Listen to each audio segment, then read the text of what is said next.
I want you to think about the person that you love. I want you to ask yourself a question that might be more difficult than it first appears. If that person was slowly becoming dangerous, would you recognize it? Would you notice the exact moment when that love becomes control? That moment when the concern becomes a surveillance? When jealousy becomes possession? When these apologies becomes part of a cycle? Or would you keep explaining it away because the person that's making you afraid is the same person that's telling you that they love you? Perhaps one of the most dangerous things about an abusive relationship is that it doesn't always begin with violence. Sometimes it begins with attention. It then comes to constant messages. Where are you? Consistently being asked about your whereabouts, who you're with, unobani lapho, ubuyaphi, where are you coming from?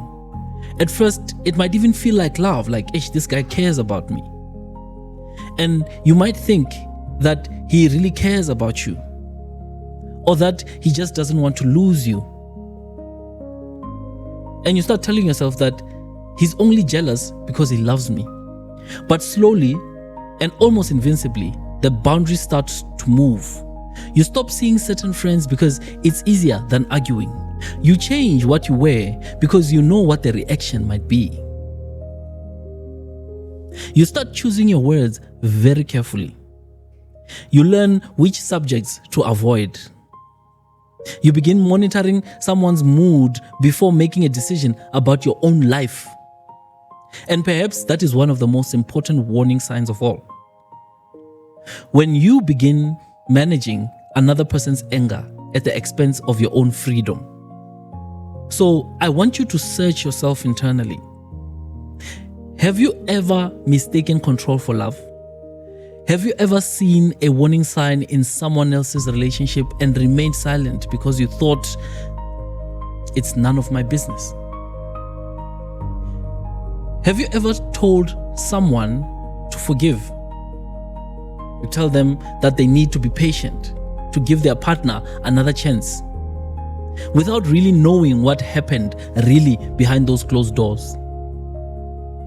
And perhaps the most difficult question of all, how many warning signs do we only recognize after it's too late? Before Karabo Mokoena became a national headline, she was a 22-year-old woman with a life, a family, and a future. And then in April of 2017, she disappeared. Days later, the search ended tragically. And the man ultimately convicted of taking her life was not a stranger. It was someone she knew, someone she had trusted, someone she had loved, her boyfriend. Today, we're not only revisiting what happened to Karabo, we're asking much more difficult questions. Were the signs already there? If we saw those same signs in a relationship today, would we recognize them before it was too late? Before we dive deeper into today's discussion, I would really love to know where you are watching us from. Maybe you're in Durban, KZN, Limpopo, Joburg, or maybe you're out of the country and watching us remotely from some remote part of the world. Please don't hesitate to drop a comment below because we want to hear from you. We want to engage with you, and we are definitely going to spotlight you on the comments below. Guys, this is Mraro, your host for the Hope Revolution podcast. I'm back again today showcasing a story that is going to show you a thing or two about the life that we're living. We're going to be more frequent because we're going to be covering these cases. So yeah, man, I'm really excited. But also in the comment section, tell us which is the one warning sign that you believe people don't take seriously enough. Now, let's talk about Karabo Mokoena, a 22-year-old woman with a future. Karabo Mokoena was only 22 years old, guys. She was a very young somebody at the age of 22. An age where most of your life is still ahead of you. She was someone's daughter, she was someone's sister, she was someone's friend.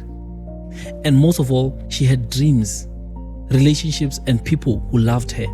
She had an entire future that should have been hers to live. But in April of 2017, Karabo disappeared. Her family and friends searched for her. Appeals circulated on social media as people were desperately trying to find out where she had gone or what would have happened to her. Then came the devastating news. The search had ended in tragedy. Karabo had been found unalived in Johannesburg. And the person responsible was not an unknown stranger. It was someone who had been part of her life. This was her boyfriend. And this is where Karabo's story forces us to confront one of the most uncomfortable realities about the violence in intimate relationships. Sometimes danger may not come from a stranger. Sometimes it comes from someone you know, someone you trust, someone you love. And this may be someone who tells you that I will never hurt you. Karabo and Mantsoe had been in a romantic relationship. But during the court proceedings that followed her death, evidence emerged about a deeply troubled relationship involving conflict and violence. Mantsoe was ultimately convicted of murdering Karabo, assaulting her, and attempting to defeat the ends of justice. He was sentenced to an effective 32 years in prison. But the sentence can only punish the person responsible. It cannot return a daughter to her family. It cannot restore a young woman's future.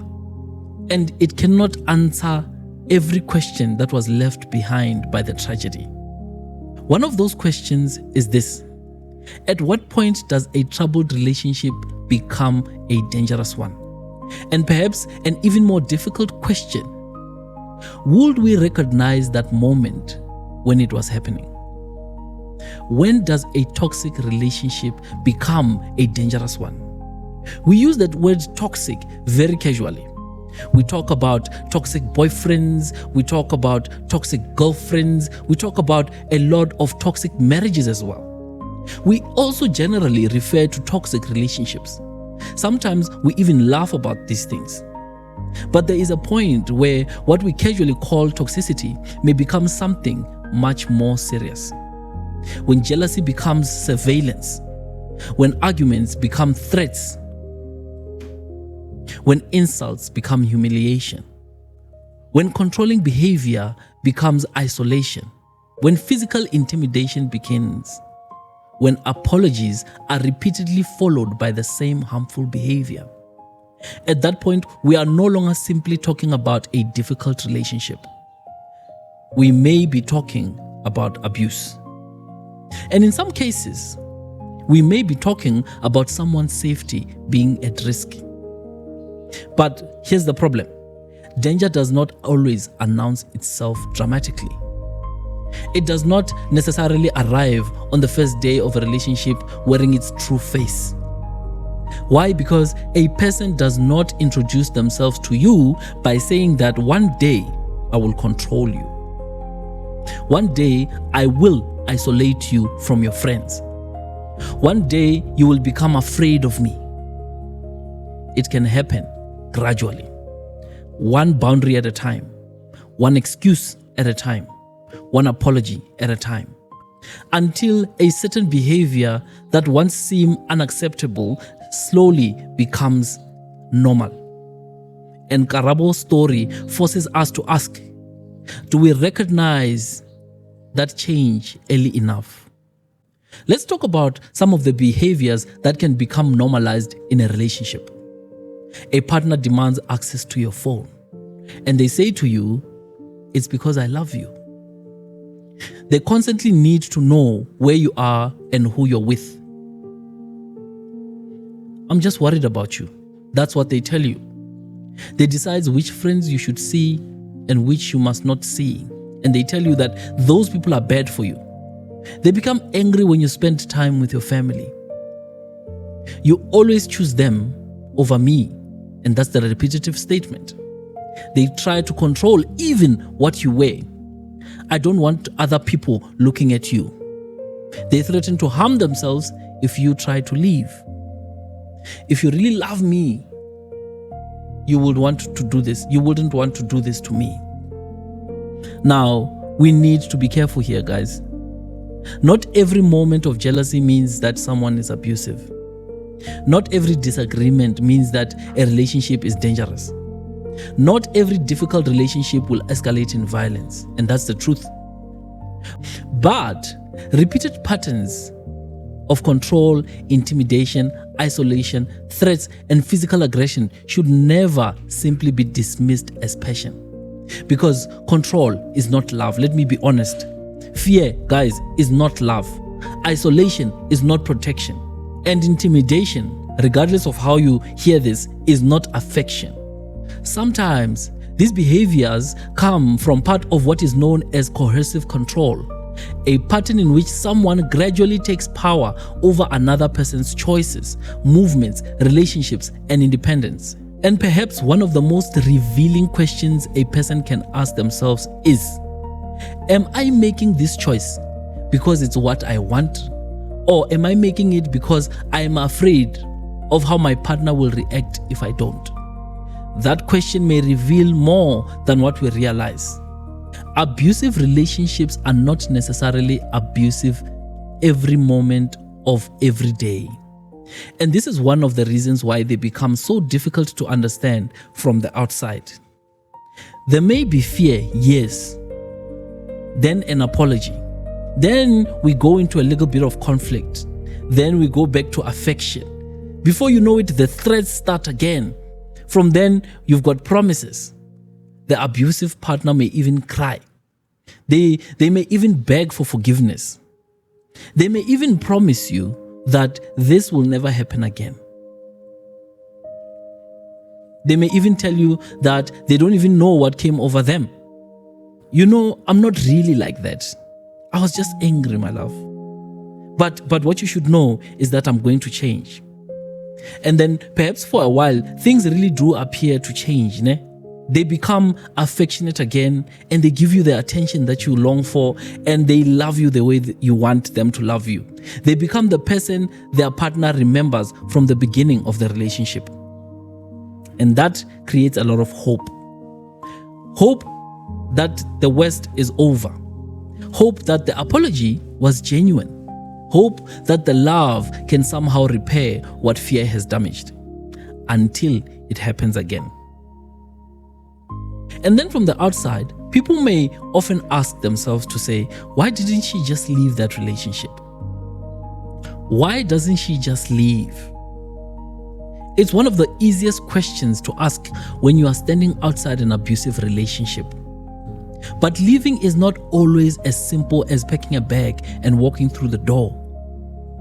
A woman may be financially dependent on her partner. That is a possibility. She may have nowhere else to live. She may have children that she is supposed to support. She also may be fearing judgment from her family. But most of all, she may still love the guy and still have hope that these things will change. She might have been so isolated from her friends, the very same ones that have to help her. She may have lost confidence in herself after years of humiliation. Or she may simply be terrified of what he will do if she tries to leave. And in some abusive relationships, separation can be particularly dangerous. An abusive partner who feels that they are losing control may escalate the threats and stalking and violence. So when you and I ask to say, why doesn't she just leave? We may be asking the wrong question. The more important question may be, why did he believe that he has the right to control, threaten, or hurt her in the first place? And perhaps we should ask ourselves another question. When someone tried to speak, did anyone truly hear them? One of the most difficult realities about abuse is that an abusive person may not appear as abusive to everyone. They may be respected at work. These are people that are charming around friends. These are people that also appear as generous in our communities, active in our church communities as well. They may be the person that everyone calls when they are in need. And then someone says, this person is hurting me. People struggle to believe it. These very same people may say that he is such a nice guy.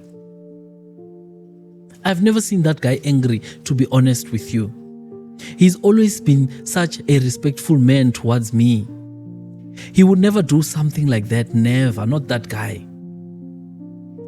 But consider what we're really saying here. We are saying that just because someone has never harmed us, we struggle to believe that they could have harmed someone else. This is the one reason survivors are sometimes not believed. People judge an allegation based on the version of the person they know. But abuse does not always happen quickly. A person's charm in public does not tell us everything about their behavior in private. And a good reputation should never automatically silence someone who says that I am afraid. Now, let's talk about what Karabo's case revealed about South Africa. Karabo's case became one of the most widely discussed femicide cases in modern South Africa. Her death contributed to a national conversation about violence against women and the fear experienced by women in their homes and intimate relationships. The hashtag Men Are Trash became part of an intense national debate. Someone supported it as an expression of women's anger and fear and exhaustion. Others rejected it as an unfair generalization of all men. The debate became very loud. It also, for some, became emotional, divisive. But behind the debate was a much deeper question. Women were simply asking why so many women are experiencing violence at the hands of the men they know. Karabo's death became part of a much larger conversation about what South Africa tolerates, what we as South Africans normalize. It spoke about our excuses and what we choose to call love, and also redefined what we call a private matter and what happens behind closed doors while the rest of us remain silent.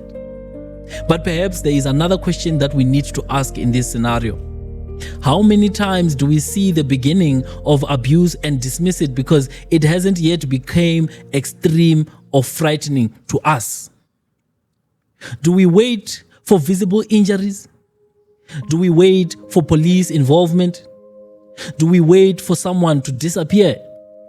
At what point do you and I decide that fear is serious enough to deserve our attention? What do we see? What do we do when we see the warning signs? Perhaps one of the greatest lessons from Karabo's story is that we cannot wait for tragedy before taking abuse seriously. If a friend tells us her partner hit her, we should listen. If a family member says she's afraid to go home, we should take that fear very seriously. If someone suddenly decides to isolate from everyone they love, we should ask serious questions. If a partner constantly monitors, threatens, humiliates, or controls someone, we should not automatically dismiss it as normal relationship drama. If someone says, I believe my life is in danger, we should understand that the danger could be real. But support also requires wisdom. Telling someone to just simply leave may not be enough. Sometimes the better questions are you safe right now? Is there somewhere safe that you can go to? Is there someone safe you trust who knows what's happening? How can I support you without increasing the danger you are facing? Because helping someone in an abusive relationship is not about judging them for staying. It is about helping them regain choices, support, and safety. Now, the big question is, were the warning signs there with Karabo's story? Let's return to the question that is at the heart of this whole discussion. Were the warning signs there before Karabo Mokoena lost her life? Looking back after a tragedy is not always easier than recognizing danger while it's unfolding. And we must be very careful here. We should never suggest that Karabo, her family, or her friends were responsible for predicting or preventing the actions of the man who took her life. The responsibility for Karabo's murder belonged to the man that is convicted for taking her life. But Karabo's story gives an opportunity to ask difficult questions about our own relationships, our families and communities? Do we take the first act of violence seriously? Or do we say a couple of nights, man? Do we dismiss the controlling behavior or jealousy? Do we confuse possessiveness with passion? Do we tell women to forgive and go back? Do the families sometimes prioritize keeping a relationship together over keeping someone safe? Do the friends remain silent because they believe what happens between a couple is none of their business? Do we wait for a visible evidence before believing that someone is in fear? And do we sometimes wait until it's too late before saying we knew something was not right? Karabo Mokoena was a 22-year-old woman who lost her life. She should be remembered for more than just the circumstances of her passing. She had a name. She had a family. She had people who loved her. She had dreams and an entire future that was taken away far too early. But her story should never be forgotten, because somewhere in South Africa today, someone may be experiencing the first warning signs of an abusive relationship. That first insult, that first threat, that first moment of intimidation, the first time someone begins deciding on who they can see, the first time someone realizes, I'm changing my behavior because I'm afraid of this man that I say I love. And perhaps that's where we need to pay attention, because fear now becomes a normal experience. Now, this control is mistaken for love. The question is whether we will recognize those signs, whether you and I will listen, whether you and I will take these people, these victims, seriously, and whether years after Karabo's death, have we truly learned anything? Were the warning signs there before Karabo's life was taken? Perhaps the even more important question is, if we saw those same signs today, would we recognize them in time? I want to hear from you. I want you to answer this question as honestly as you possibly can. What is the one sign in a relationship that you believe society still doesn't take seriously enough? Is it jealousy? Is it control? Is it isolation? Is it the loss of privacy to your own personal devices? Is it threats, humiliation? Or is it simply a moment when your loved one says, I'm afraid to be with my partner? Share your thoughts in the comments below. And before you leave, tell us where you're watching from. We'd really love to hear from you.